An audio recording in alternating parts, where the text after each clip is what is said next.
మకర రాశి. ఈ రాశి వారికి రోజు కొంత అనుకూలంగా చెప్పుకోవచ్చును.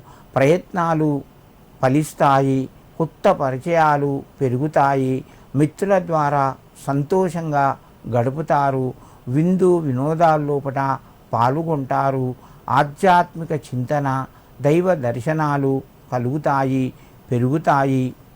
మకర రాశివారు ఈరోజు శనికి నమస్కరించి మీ పనులు ప్రారంభించండి. మీకు కొంత అనుకూలత పెరుగుతూ ఉంటుంది. కుంభరాశి. ఈ రాశి వారికి మధ్యమ స్థాయిగా చెప్పవచ్చును. ఖర్చులు పెరిగే అవకాశాలు ఉన్నాయి. దూర బంధువుల్ని కలుస్తారు. కుటుంబ సభ్యుల మధ్యన సంతోషంగా గడుపుతారు. ఆదాయ మార్గాలు కొంతవరకు పెరుగుతాయి. రుణ ఒత్తిడి తగ్గుతూ ఉంటుంది. వ్యాపార రంగంలో మధ్యమ స్థాయి ఫలితాలు ఉన్నాయి. కుంభరాశి వారు ఈరోజు 750 గ్రాముల నువ్వులు దానం చెయ్యండి. మీకు మరింత శుభయోగం కలుగుతూ ఉంటుంది. మీనరాశి.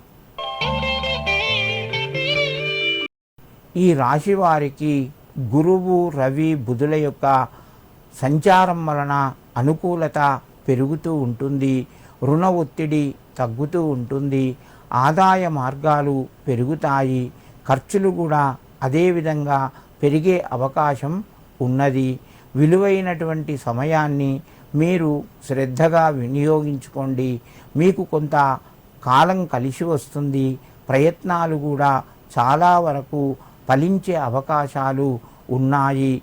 భూమికి, గృహానికి సంబంధించినటువంటి వివాదాలు పరిష్కారం వైపు వెళ్తాయి. మిత్రులతోని కొంత లాభాన్ని కూడా పొందుతారు.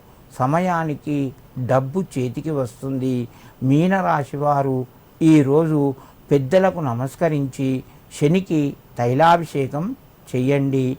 కొద్దిన్ని నల్ల నువ్వులు దానం ఇవ్వడం వలన మీకు కొంత అనుకూలత పెరుగుతూ ఉంటుంది.